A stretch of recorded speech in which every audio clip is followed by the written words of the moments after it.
যাদের ঈমান হতে পারে অতি দুর্বল অথবা ঈমান নাই, কিন্তু যে মুখে লা ইলাহা ইল্লাল্লাহ বলে অন্তরে হয়তো বিশ্বাস করে না, অথবা বিশ্বাস করলেও তার নানা রকম লক্ষণ বিদ্যমান।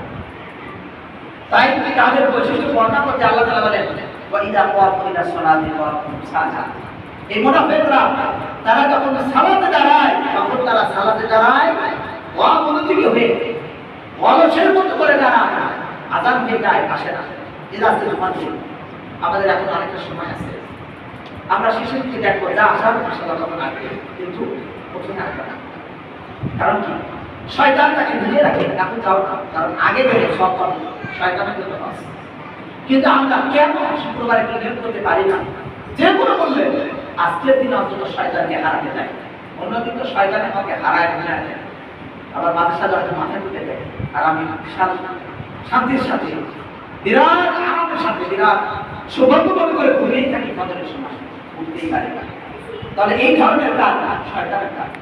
অন্তত পক্ষে শুক্রবারে জুমার নামাজে আগে আগে আসা, এটা বিভিন্ন বৈশিষ্ট্য।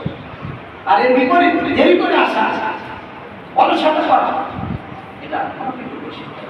ওয়াইদা ক্বামু ইলা সলাতি ক্বামু কুসালা, যখন সালাতে দাঁড়ায় শান্তি আসে। ইউরাউনান নাস, মানুষকে দেখায়, ওয়ালা ইয়াযকুরুনাল্লাহা ইল্লা কালিলা, তারা মানুষকে দেখায় আর তারা আল্লাহকে খুব কম স্মরণ করে, সালাত আদায় করে এমন ভাবে দেরি করে যে একেবারে মাগরিবের আগ মুহূর্তে টুকটুক করে চারটা পাখির মতো চারটা ঠোকর দিল আর চলে গেল, শেষ। অনেক মসজিদে আছে সূরা ফাতিহা ঠিকমতো পড়ার আগে রুকুতে চলে গেল, রুকুতে সুবহান রাব্বিল আযীম তিনবার পড়া তো দূরে কথা, দুইবার মধ্যে রুকু শেষ। এরপর উঠে তো আবার দোয়া করতে পড়া টাইম নাই, চলে গেল সাজদা, সারাটা সময় তার দলের উপরে রাখে।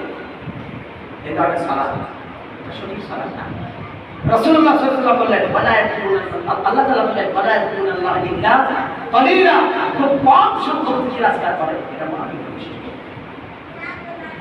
অন্যদিকে সালাতে আসে বিলম্বে, এই বিলম্বে আসা মারাত্মক বিপজ্জনক একটা পর্যায়ে রয়েছে, কারণ এরা এমন তাদের সব কাজে বিলম্ব হন খরচ হয়েছে।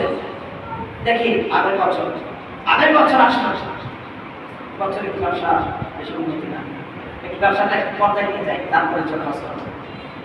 তার 2 বছর পর মেয়ে বড় হয়ে গেছে, মেয়েটাকে বিবাহ করে গেল এখানে আবার 3 বছর।